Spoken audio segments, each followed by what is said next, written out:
सुधांशु त्रिवेदी, उसके पास इतना नॉलेज है भाई, आज के समय में ऐसा व्यक्ति नहीं है। ऐसा ज्ञान डालेगा ना, ऐसे कॉम्बिनेशन में ज्ञान देगा ना धर्म और साइंस का, आप सोच भी नहीं सकते। इसलिए इनको फॉलो कीजिए, इनकी वीडियोस देखिए, इनके बारे में जानिए। ये जो वीडियो बनाता है, जो बोलता है, पूरा आपको एडुकेटेड पर्सन बना देगा। आप ज़रा सुनिए इस वीडियो को, फिर इस वीडियो को आगे शेयर कर देना। अब मैं आपसे कभी पूछूं कि दुनिया में सभी धर्म संस्कृतियां दावा करती हैं कि हमारे पास बिल्कुल अलग विचार है, हमने बड़ा अच्छा विचार दिया है। अगर हम आपसे पूछें कि हमारी संस्कृति में ऐसा क्या है जो दूसरे में नहीं है, बहुत से लोग कहेंगे साहब उसमें बड़ा सदाचरण की बात कही गई, नैतिकता की बात कही गई। तो लोग कहेंगे ठीक है भाई, दूसरी जगह भी कही गई, शायद कोई फॉलो करता है या नहीं करता।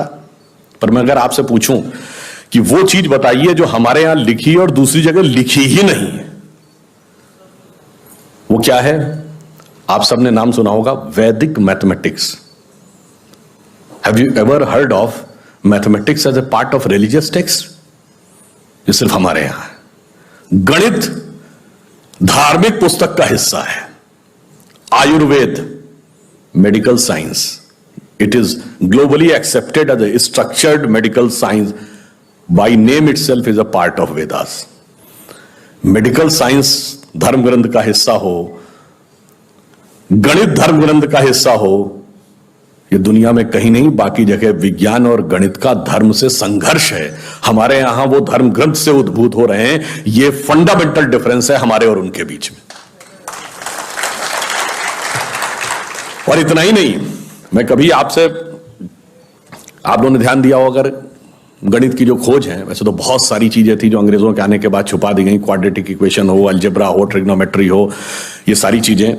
मगर एक ऐसी चीज है जो कमोबेश सभी लोग मानते हैं, चलो ये तो मान ही लेते हैं कि भारत ने दिया। वो क्या था? शून्य।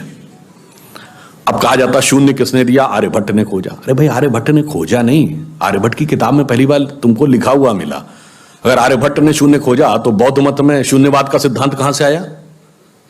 वो तो आर्यभट्ट से पहले के थे। और ये बताइए, कौरवों की 18 अक्षौणी सेना से लेके भगवान राम की जन्म कुंडली बन रही थी, वो बगैर शून्य के बन रही थी। वास्तविकता यह है कि शून्य वेदों से निकला, और वो इस बात को स्वीकार करने को तैयार नहीं होते थे कि धर्म ग्रंथ से निकलता है। इसलिए उनको छटपटाहट थी, इसलिए वो कहने का प्रयास करते हैं किसी और ने निकाला था। और समस्या क्या है?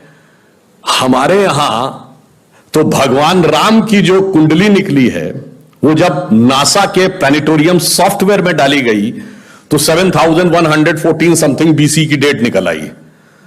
अब बताइए, वैसे तो मैं नहीं मानता कि वो डेट सही है, उसके अंदर नक्षत्रों का कैलकुलेशन किया जाए तो बहुत पीछे आएगा।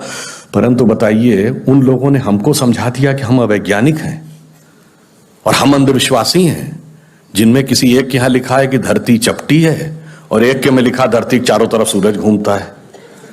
और ऐसे महान ज्ञानदेव पाड़े लोगों ने हम लोगों को समझा दिया कि हम अनसाइंटिफिक थे और धरती को चपटी और धरती को इस सौरमंडल का केंद्र कहने वाले लोग वैज्ञानिक थे।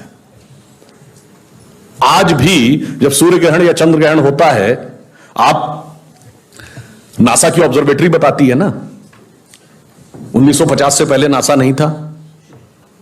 आप जाके पूछिए, गांव में कोने में बैठे हुए किसी पंडित से कहिए, पंडित जी पंचांग में देख के बताओ सूर्य ग्रहण कब है।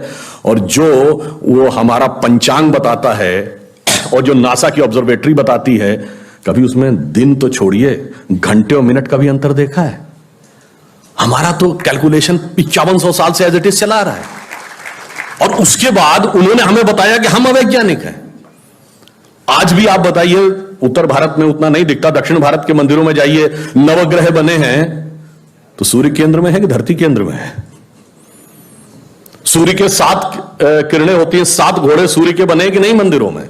अब बताइए, ऐसा हमारे दिमागों में भर दिया जाता है। हम सब ने, जिसने भी, हम लोगों ने भी विज्ञान में पढ़ा कि सबसे पहले 9 ग्रहों की खोज किसने की? केपलर ने।